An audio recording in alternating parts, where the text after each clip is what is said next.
performance kwamele ubhadalwe kabili, ubhadalwe promoter, ubhadalwe sample. Imali eku-performance, guys, you've got no idea. I-promoter mayibhukha ithi hamba perform Moses Mabhida, wena uvuke phansi Moses Mabhida uthole uHoward akubhadala 100,000 kanti usakoloda 100,000 rand omunye okumele umlande sample. Lo mama uphethe i-company ye-ORM bebambisene noJesu. Uma waperforma nje noma uyoperforma, sicela usitshele ukuthi uperforma aphi nini. Sizoyilanda leyo mali and siyilanda ngothaya sikwecela. Basimele sambo sesibatshele sambo. Another thing esokhokhasa kuyo sikhokase ukulanda imali ye-performance.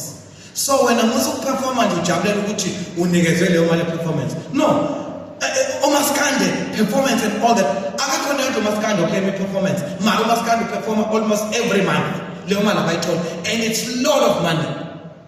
Imali eningi asiyilande ingoma eyodwa onayo. Ungenza nge-performance, ungenza ngama royalties.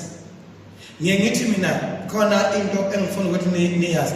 Ingoma eyodwa inama rights awu7 eyodwa.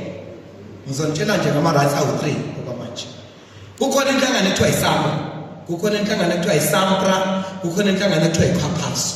Bese kuzoba khona nenhlangano ekuthiwa iIMPRA manje. Sebeje nokunye bathi imbokodo sokhuluma ngamandla.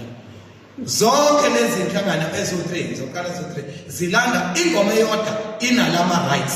Ufike bakunika 100,000 la uphume bese uyakuleya ifike kumele kunike the same amount usho kumele uthole imali ezo3 akusisamba kuphela ene ilento esofocus ukuthi zonke lezi imali useyithelile yini uTizozo ngizombiza ngoTizozo umntwana kodwa ngibizi yena angithi uTizozo is a different brand yena uMabheka so ngiyakwazi bese uTizozo uTizozo mayithi uzozwa mpama sizokushaya ukhathana leyo ngoma inama rights minimum of 3 kodwa uthola ukuthi akakabhadalwa ne-right eyodwa yayo.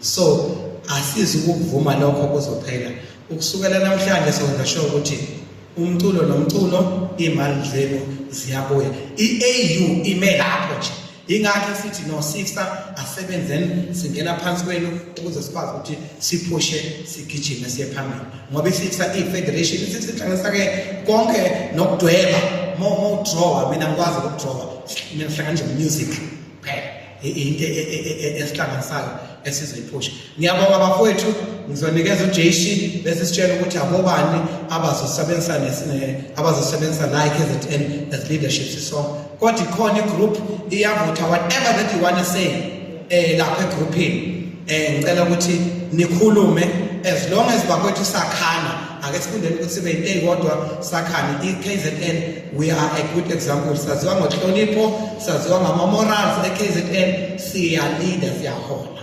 So ngaphandle kwethu ayikho into engayenzeka. We are the heartbeat of the music in the country.